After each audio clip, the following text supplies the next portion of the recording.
in a world of total insanity. Let's welcome Tony D'Angelo. All right, as I was telling Tony off the air, a bunch of people were very, very nice to me on Sunday at this event, this Republican get-together on this beautiful piece of property over in Old Lyme. And a bunch of people were actually coming up to me, Tony, and saying, is Tony here? Is Tony D here? Is Tony D here? I said, no, I don't think he's here today, but he's on with me every Tuesday. And they were like, yep, I listen every Tuesday. So you got a bunch of fans out there, and it keeps growing, my friend. Isn't that great? Well, good morning to all these dear fans, and good morning to everyone, and proud to be among you. All right, so we're talking rail first? I want to mention, we have a lot of ground to cover today, and I want to mention 1 minute on this because our dear listeners are not going to hear this from anybody in state media or, anywhere else. And it's sadly indicative where things really threaten the national security of just citizens, and we get no information. There is the possibility of a national rail strike starting on Friday. And it's a labor issue. If you have to hunt around a little bit on the internet, but you can read about it. But if this thing were to manifest, are the chances of that great? Well, they're there. It will impact 30 to 50% of the goods that are now arriving by rail. And you know how, like you talked about the store in your opening, how you can't get things in the store and things are so expensive, but it's going to make it that much worse. So since we have, many well-paid bureaucrats, particularly in the Department of Transportation that probably can't spell the word logistics and supply chain issues and things like that, I just want to tell everybody this might be a good day to make sure that you have what you need and to go out there and do it because, if this thing hits, it's going to hit you like a sack of peas. And just one more thing about, life in Joe Biden's America, but I just wanted to mention that kind of, being the good little Boy Scout that I used to be. No, I'm glad you said that because I'm sure people realize this. I realized it yesterday when I went to the store again, that there are certain brands that you just can't find, things you might have find them. Can't find them. Yeah, right? It's really something. But, just kind of a word to the wise, better to be forewarned as forearmed. But when you talk about, bureaucratic screw-ups, and it's like I just shake my head and I say there really isn't a state that screws up things as badly as Connecticut does. I imagine there is, but these are the ones I see repeatedly. And I'd like to talk, and you have to hang with me here a little bit.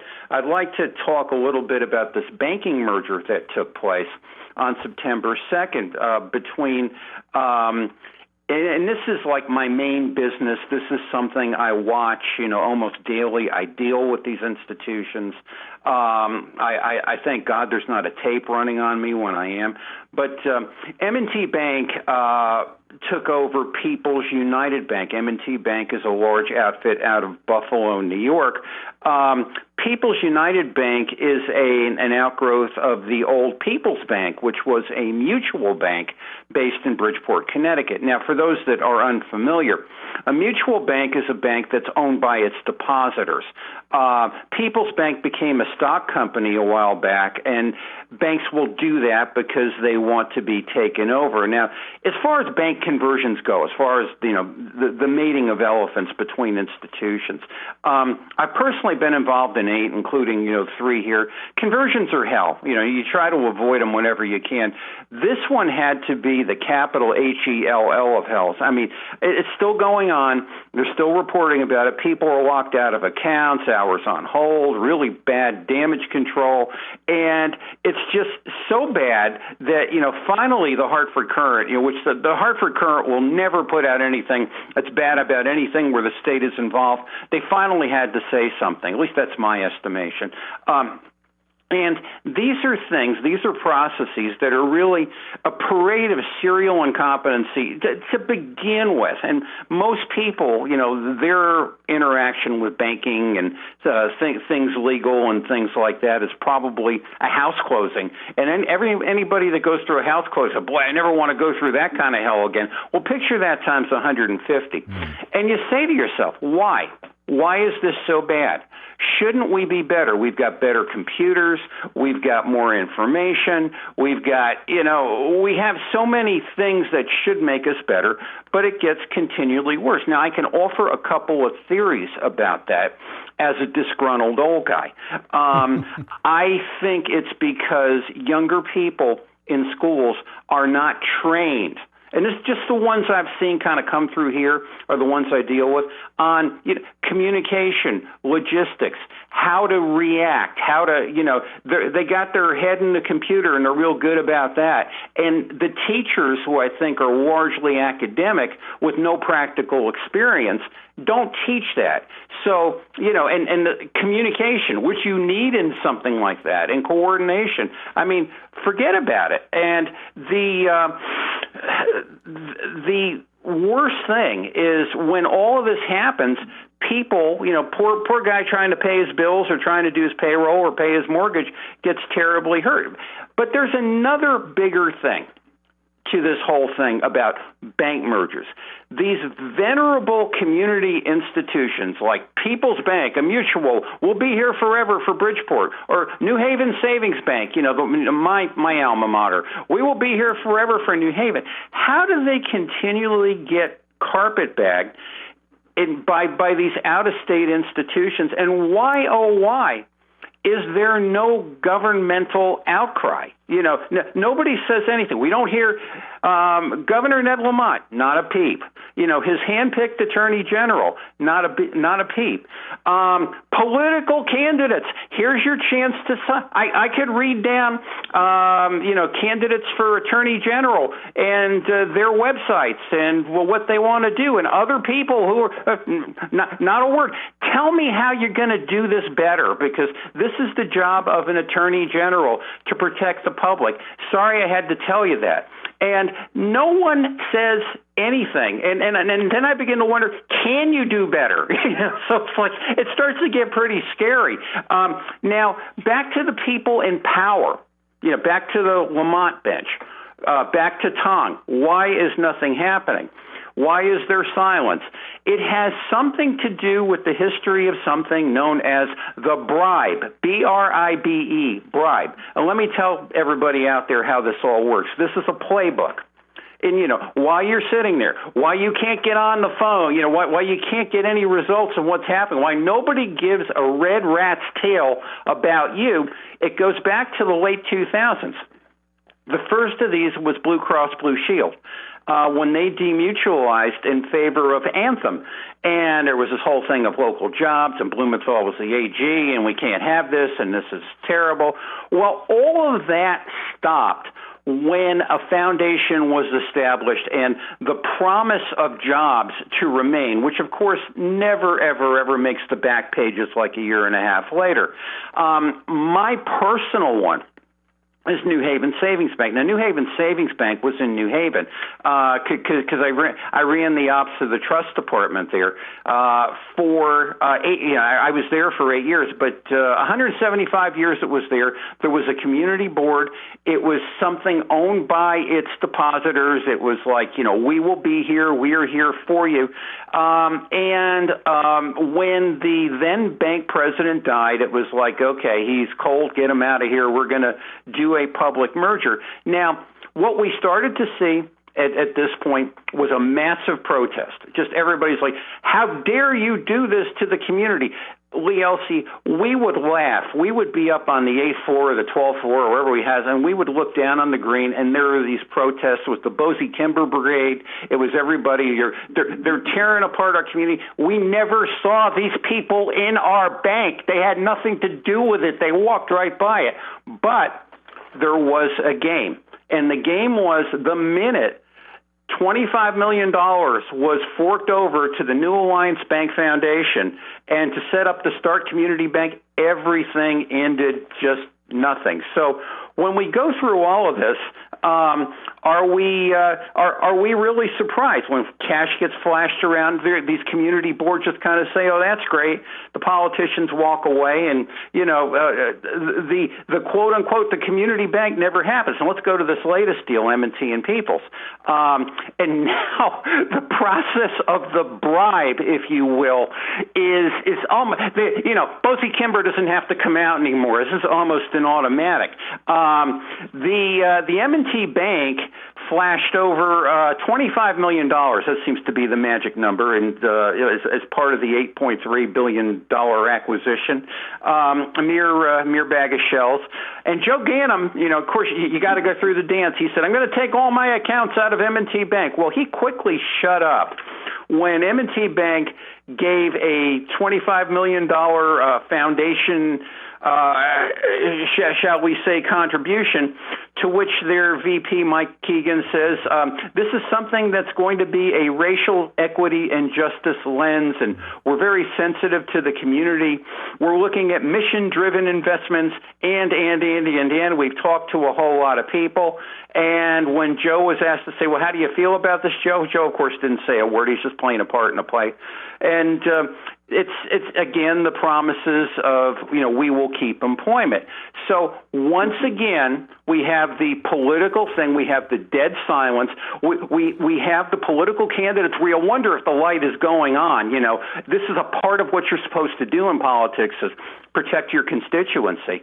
And then you have these poor people standing in line, can't pay their bills, can't pay their payroll, and it is so typical. It is so typical of what goes on here. Maybe it's just the mood I've been in this week, but that's the first pitch. Your ball, my friend. What is the protection, as you're talking about this, what is the protection for a person and his money or their investments if a bank flips like that, Tony? Well, put it this way. In a conversion, really nothing. Really nothing. I mean, that is the function of the government and the Attorney General. Blumenthal and all his Blumenthalness, 15 years ago, put his foot down and said, we're not going to let these people have their medical insurance payments screwed. That is a governmental function. And when you have largely a non-functional government, there really is nothing you can do other than yell and scream. And great people I've talked to on Twitter. It's so sad, it's sickening, Lee Elci.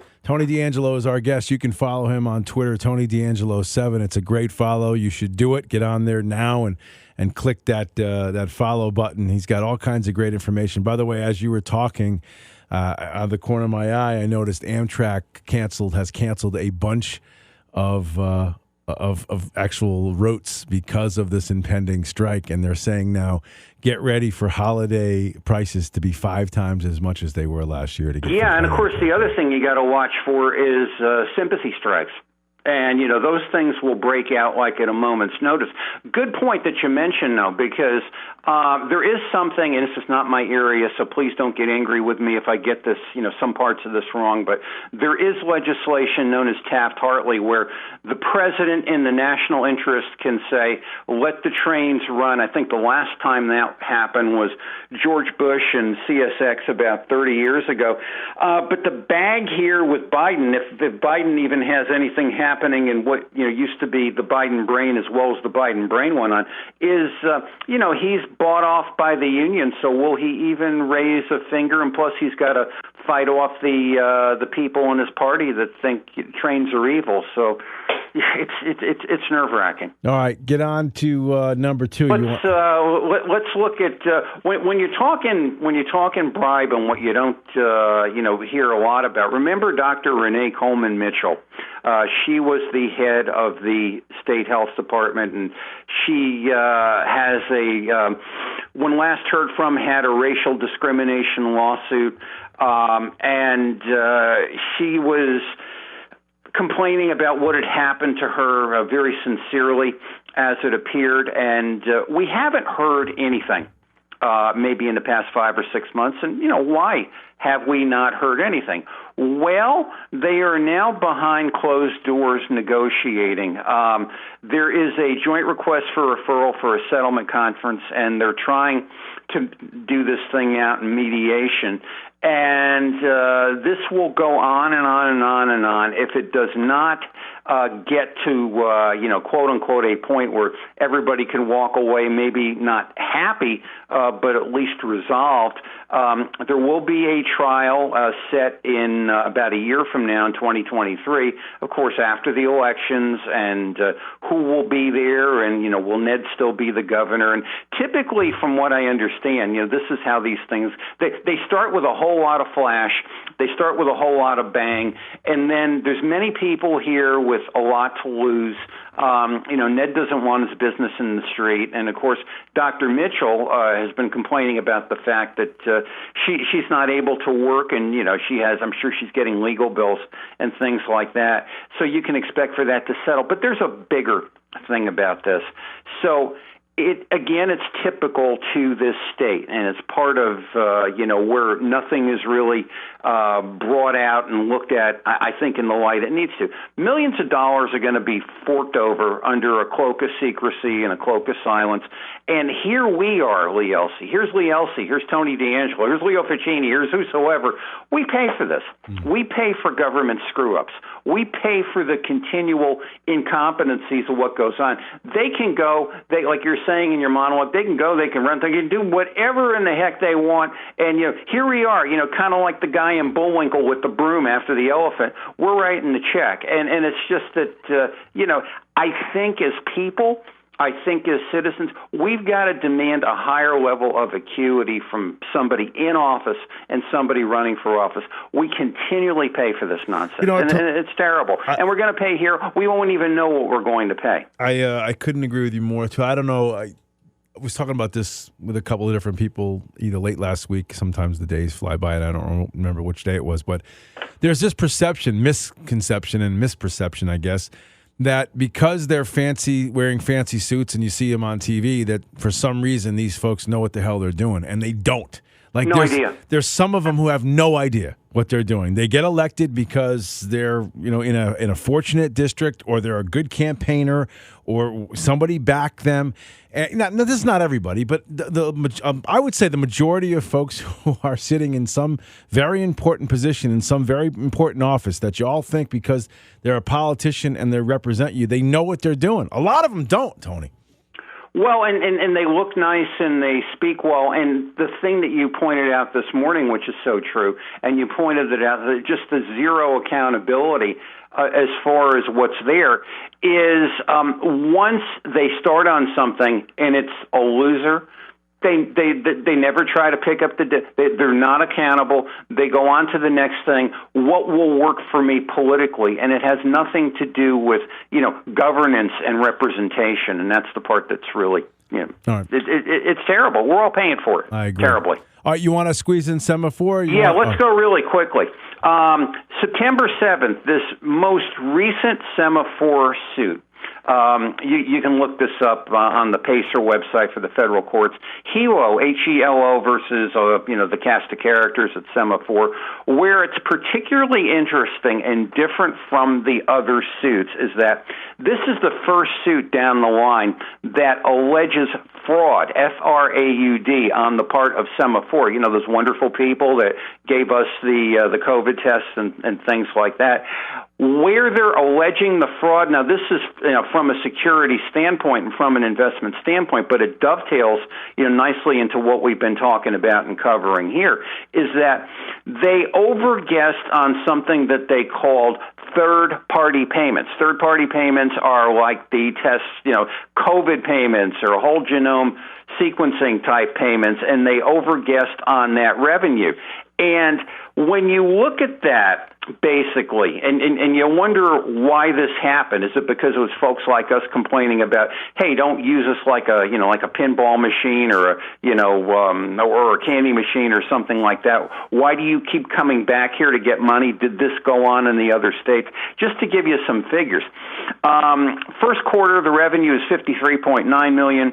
The second quarter was $36.2 million. Of that $36.2 million, 25% of that was at 9 some odd million of cloak and dagger payments that we can't get any any information out of from the state as to what they were for and what they would do, and it's like lie after lie, and then they stop lying and they stop talking to me. And, basically, I mean, this is what's going on, and I mean, like, people. You got the governor's wife with this thing on her site. She's still trying to sell it. The state is running money. You have a 2% sweetheart, again, a sweetheart interest-free loan that Semaphore got, and there's no political comment to that whatsoever. And, everything's right. There's joy in Mudville. I am losing my mind, my friend. The great Tony D'Angelo. Listen, we're running out of time, but I wanted to throw this by you and throw it by everybody in case you haven't seen it, and I want to get your reaction to it. News 8 and the Hill Emerson College poll is out. Have you seen it? I have not. Okay, so it's got Lamont by 10 over Stefanowski, 48.5 to 38.4. This is what I want to bring up to you. Trustworthiness. 56.7% of the folks out there trust Lamont more than they trust Stefanowski. Only 43% of the people trust Stefanowski as opposed to Lamont. Your thoughts on that? I think when you own the judge, the jury, the fisherman, his boots, and everything else, you can pretty much tell them what they want to hear, and they'll believe it. And I'm not surprised, but that's stunning to me. I could talk for another 30 minutes on that, but it's shocking, but it's not shocking. I know. All right, kid. Listen, I got to run. Thanks, buddy. Hey, pal. Thanks.